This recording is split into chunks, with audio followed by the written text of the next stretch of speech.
Da, da, da, da, da. Welcome.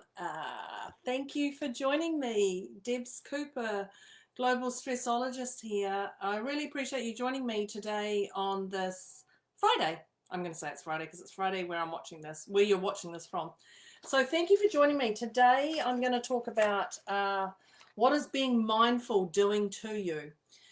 So, as I said, I'm Debz Cooper, Global Stressologist. I am currently in New Zealand and I'm here to give you some insights into what is being mindful. So I'd love to know if you're here live on the video or if you're a replay, and I'd love to hear where you are around the world. That would be super inspiring to see. Being mindful, taking a glass of water. So when I thought about this topic, it's actually one that peeves me, pisses me off, frustrates me when people say, oh, I need to be more mindful, I need to do this, I need to be mindful of that, and I need to go and meditate, and this is mindful. I'm like, look, just calm your farm. Let's just settle down and get to the core of what actually is being mindful doing to you. Hi, Rachel from Melbourne, Australia. Thanks for joining me. So mindful to me is assumption. Hang on, I'll do the dictionary one first. So dictionaries, what is mindful? So let me just read this note. This says focusing one's awareness to the present moment, especially as part of a therapeutic or meditative technique. And that's what I believed mindfulness was, is when you just zen yourself out, you meditate, you do yoga, or you do one of those things, that's being mindful. But the first part of that was actually the one that really captured me. Focusing one's awareness on the present moment, which is the other one. They gave us two options. It's conscious or aware of something. Conscious or aware of something, which is similar to focusing one's attention, awareness. And I'm not talking about the dust in the house. I'm not talking about that conscious or aware of something. I'm actually saying mindfulness or mindful for me is being awake. And I'm not talking about I'm awake now. I'm not talking about when you wake up and you're awake. I'm being awake to others, but more importantly to yourself. And listening to that awakeness. And that is where I believe true mindfulness sits. Mindfulness sits. So what I want to know is, why do we do it? Why do we be mindful? And it is just a word. Why do we be mindful?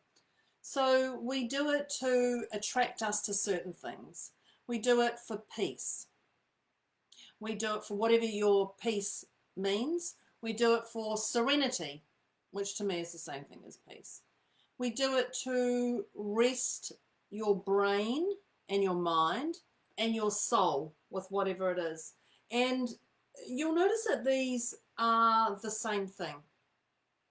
So peace, serenity, rest your brain and body. And this is all very similar. It just grounds you. And I'm sure you've heard of people saying, ground yourself, go get grounded, go walk in the grass and feel the earth or something. That's all part of mindfulness, or being mindful. So anything that just allows you to be. And one of the lovely things when I think about being mindful is where it connects you to your soul. And your soul is your purpose, and your soul is what is there to allow you to be. So when we think about that, I'd love you to go to a moment where you have that peace and you've been mindful of something. Go to that moment. Go to a moment in your mind where you've had that just being. And this was me actually. Yesterday I went to a cafe and there was so much going on in my mind, and there was so much going on out there around me, and I was actually in a cafe, and yesterday I stopped and I watched a YouTube video. Now, you wouldn't have thought being mindful was actually watching a YouTube video on FBI negotiations for hostage situations. Do not ask me how I got onto it, but I was really inspired about it. So it actually allowed me to watch this and be mindful. So I was conscious aware of myself, my energy, the people around me, what the gentleman was saying. and what I was taking from it, because if you watch it, you may see something different. If you'd like the link, let me know and I'll bang it on here. So I know at that moment there was a lot of chaos going on. The cafe got the meal wrong. There was tables issues. There was a whole lot of frazzling going on.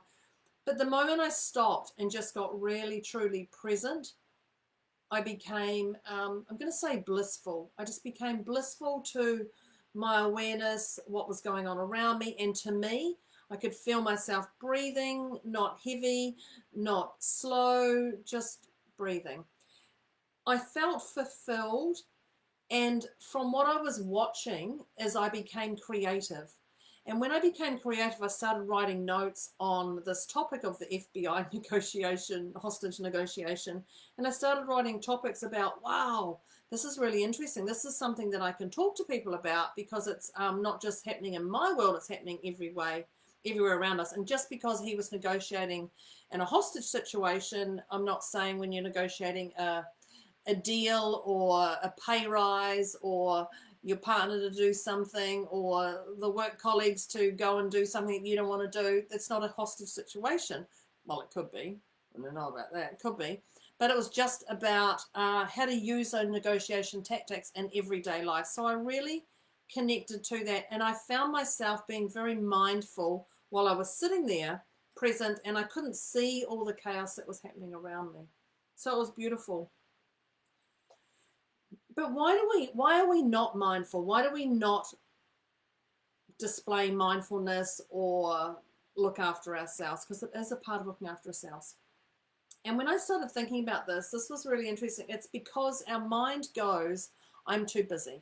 I'm too busy to do that. How am I going to find 5 minutes to meditate? Like, that's just ridiculous. You're asking me to do something. And when you say to people, why don't you just take a moment? I don't have time to take a moment. I'm too busy. And when you're too busy, we know what happens. So we tend not to be mindful because we're too busy, or we don't believe in it, or this is my favorite, is someone told you to do it. Now, if you know me growing up, someone tells, and I've still got a little bit of it, quite a bit of it. Someone tells you can't do that. I'm like, oh, I heard was can do that. Do that. Go do that. See how you can do it. And whether it's a great thing or a not thing, I don't know. It's just a thing. But we tend not to do sometimes things because someone tells us to do it. And it's more, you need to be more mindful. You need to be more humble. You need to go and appreciate those people. You need to say sorry. You need to thank those people, blah, blah, blah, blah, blah, whatever. And sometimes when people are poking that finger at us, we just can't take it anymore. You know those times. So what I'd love you to do is just now think about a moment where you were aware that it would be wise to be mindful and you didn't do it. You were too busy, you were frazzled, whatever it was. Go to that moment. And so go to that moment. So that was even me last night. There was so much to do. Sorry, not last night, the night before. There was so much to do and I was like, oh my God, I've got to do this, this, and this. And I know that when that moment hit. So go to that moment when you knew it was wise to stop and be, yet you chose not to, and you chose to be that bull in a china shop. So go to that moment. You've got that moment. What I'd love you to do now is look at how did that feel for you? How did that feel? It's like when you catch your clothes on a door handle and then you're just like, oh no, everything's going wrong. It's actually because you're not mindful and you're not slowing down and you're not present and you're not being. So it makes you frazzled. It makes you feel like you're chasing your tail. And when you get to that point, it feels like you're not achieving and you're failing. So there's a choice of being mindful or being aware to be mindful and choosing not to do it. Because you know when it's wise to do mindfulness, and you know when your egotistic mind goes, I'm not going to do this. I haven't got time. So-and-so's told me.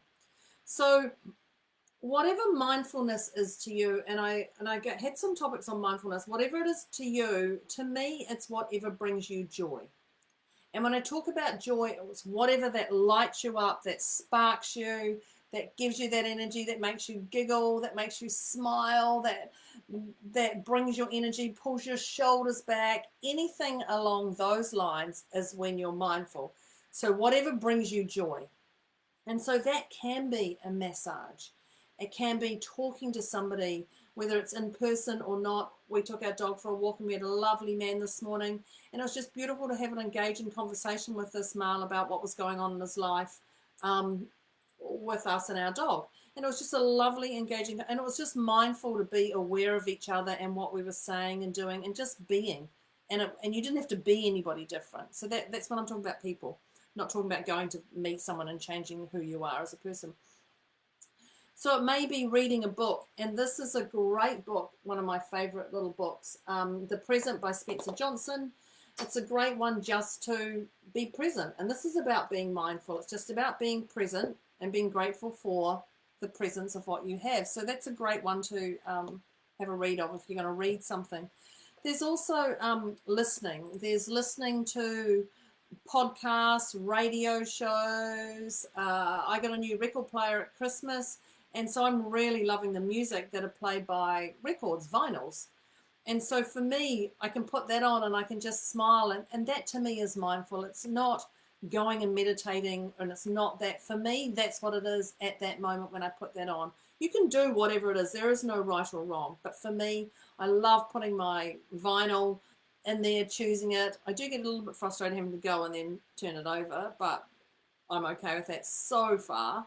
So there's those things. If you want to watch something and that's part of your being mindfulness, watch that. Watch TV, YouTube, anything that you're streaming, Netflix, Google, blah, blah, blah, blah, blah, Apple TV, any of those things. If you want to go and watch sport somewhere, or if you want to go to the dog park and watch the dogs playing around. I know growing up there used to be a gentleman, Neil Gunning. Neil, if you're listening, hello. Him and I used to go to the Cathedral Square, Christchurch Cathedral Square, and well, that was when the cathedral was around, and we used to people watch, and I love that, just watching the people, watching the energies, the way people are walking, the way people are talking, what they're eating, how they're dressed, pretending, what are they saying to each other. That was just a beautiful thing to sit and be and just watch what goes on around you. These are anything that bring you joy or spark, but know that today what can bring you joy can be different tomorrow, depending on your sleep, what you've eaten, the people around you, whatever it is. Laying in the sun. We've got sun here in New Zealand. Laying in the sun, walking in the rain. Just anything that allows you to be present and bring you joy. And as I say, just be. Just being is pretty phenomenal. But one of the things that we don't do is we don't do it because we have guilt, and guilt is so harsh on our body, on our mind, on our soul, on our ripple effect, whatever comes from us. And guilt is a destroyer that can destroy you until you can see the bigger picture of it. Don't lay on the couch. There's things to be done. Why you're not doing the task list. And whether that's your internal brain thinking that or somebody else telling you what it is, this is what's playing on your mind. I can't lie on the couch and watch TV because when I was younger I was told I was too lazy or whatever it is. It's okay. It's okay with that. So you just want to throw that stuff out. And so the way to fix this is make a list of the things to do. Make a list, get everything out of this brain of yours. Make a list of things to do. Don't overwhelm yourself with a list. It's just a list. So get pen and paper and make that list. Then you're going to tell the people around you that you're taking time out. Because if you don't tell those people, they're going to go, where are you? What are you doing? Ringing up, whatever, knocking on your door. Why are you lying there? Why are you hiding from us? Whatever it is. And tell them that you're taking time out to regroup yourself. Just say, I just need a little bit of time out to regroup myself, because this is important, because you know what happens when you regroup yourself. Once you've done that, go back to the list. Once you've had that time out, go back to that list. Only once you've had that time out. You can't go back to that list when you haven't had that time out. Go back to that list and have a look. Then set realistic time frames. And the key there is realistic. Realistic ones, not ones that, okay, in the next hour I'm going to get this and this done. Well, what if someone comes to your office? Or what if someone takes a phone call? Or what if something happens or you read an email? So be realistic with your time frames. Then ask who can help. It's pretty simple. Who can help? Can anyone help or not? And there's a mindset that goes, no one can do what I do. No one can do what I do. But you can sure break that task down and ask someone else, can you just phone 5 people and I can do the other 10? Or if you can just make a couple of these calls, don't worry how they're going to do it. Just ask them to do it. Delegate that stuff out. So give it to those who can help you. I tell you what, when you do become mindful and you take that time out, you're going to be a much nicer person. And I say a nicer person to be around, and not necessarily more thoughtful, caring. You're actually just going to be. The things are not going to run you. You're not going to have that chaos. So either you're going to be conscious, or you're going to be aware of something, or as I say, awake. So when you're actually done those things, you're just going to be a real centered and more poised and present person for that. One of the things I do every week is I have 5 hours set aside in my diary in a particular day, and nobody comes into that time. If somebody wants a client consult, that's my time for me to do whatever it is. Now, obviously, if a client's really, really desperate and I can squeeze my time and I can stretch it and I can put that 5 hours down a bump or something, I'll do that. But for me, that's my mindful time. And whatever I do, whether I lay in the sun and read a book, whether I watch something, whether I research, whether I get pen and paper and still do business, this is my time to just be. And it's really important, and it allows me to regroup, recenter, poised, present, focused, and move forward. So what is being mindful doing to you? Is it helping you? Is it hindering you? Is it something that you practice? Because I can tell you, you will be practicing it. You just may not see it. Going to the toilet, hiding in the toilet, staying there an extra minute, playing games on your phone, whatever it is, that's all part of being mindful. So I'd love to thank you for today, for coming. What is being mindful doing to you? Let me know. I appreciate you being here. Thank you. I'm now going to jump into my next task, but first I'm going to be mindful and cherish my body by having a big glass of water, because I really feel it is required today. So thank you for joining me. Let me know if you've got any questions. Other than that, I will speak to you next week.